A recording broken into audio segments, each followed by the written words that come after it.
مكسب نادي الزمالك على سموحه 1-0. في مكسب الماتش النهارده لازم اقول شكرا لكابتن معتمد جمال، شكرا على احتمالك تدريب نادي الزمالك في الظروف دي.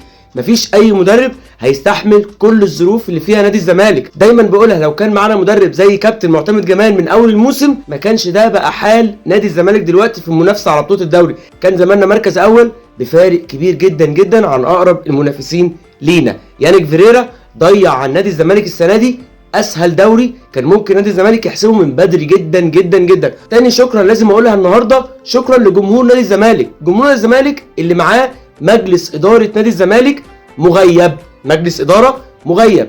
لازم اقول له احنا زهقنا منك كمجلس اداره، زهقنا وملينا مشاكل بتسببها للنادي وكمان دلوقتي للجمهور. انت وعدت الجمهور اللي هتوفر اتوبيسات تنقل جمهور نادي الزمالك. اللي سمعناه وعرفناه ان في 5 اتوبيسات بس اللي وقفوا عند نادي الزمالك وهم اللي نقلوا جمهور نادي الزمالك. طبعا جمهور نادي الزمالك كان من الالوفات، ما يكفيهوش ال5 اتوبيسات اللي مجلس اداره نادي الزمالك هو اللي وعد هيوصل جمهور نادي الزمالك للاستاد. جمهور نادي الزمالك وفر اتوبيسات وسافر على حسابه، عشان كده اتاخر وصول جمهور نادي الزمالك. كل الناس تابعت في اول الماتش ما كانش فيه جمهور لغايه اخر الشوط الاول، لغايه ما ابتدى جمهور نادي الزمالك يوصل، اللي الحمد لله ما كانش نادي الزمالك دخل فيه اي اهداف.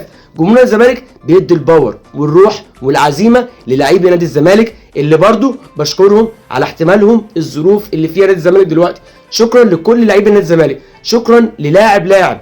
انت عندك غيابات في كل الخطوط في الملعب، في حراسه المرمى في غيابات، في خط الظهر في غيابات، في نص الملعب في غيابات، في الوينجات في غيابات، في راس الحربه في غيابات، في كل خطوط الملعب انت عندك غيابات. وبكل المشاكل دي بتكسب انت حرفيا من غير مجلس اداره كمان، وبتكسب ومستمر بالجمهور وبمعتمد جمال وبلاعيبي نادي الزمالك. زي ما قلت قبل كده، ماتش زيسكو كان قرصه ودن عشان نخلي بالنا باللي جاي، وعشان نعرف ان احنا ممكن نتغلب زي ما بنكسب كذا ماتش ممكن تتغلب كذا ماتش.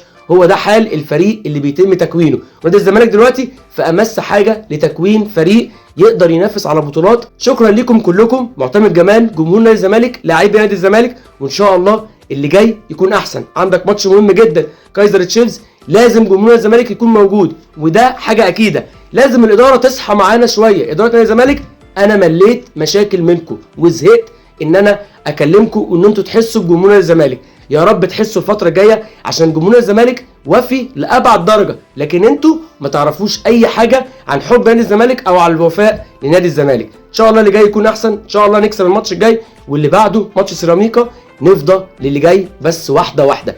الماتش الجاي نكسبه وبعد كده نشوف ماتش سيراميكا اللي اتحاد الكوره رفض تاجيله للاسف.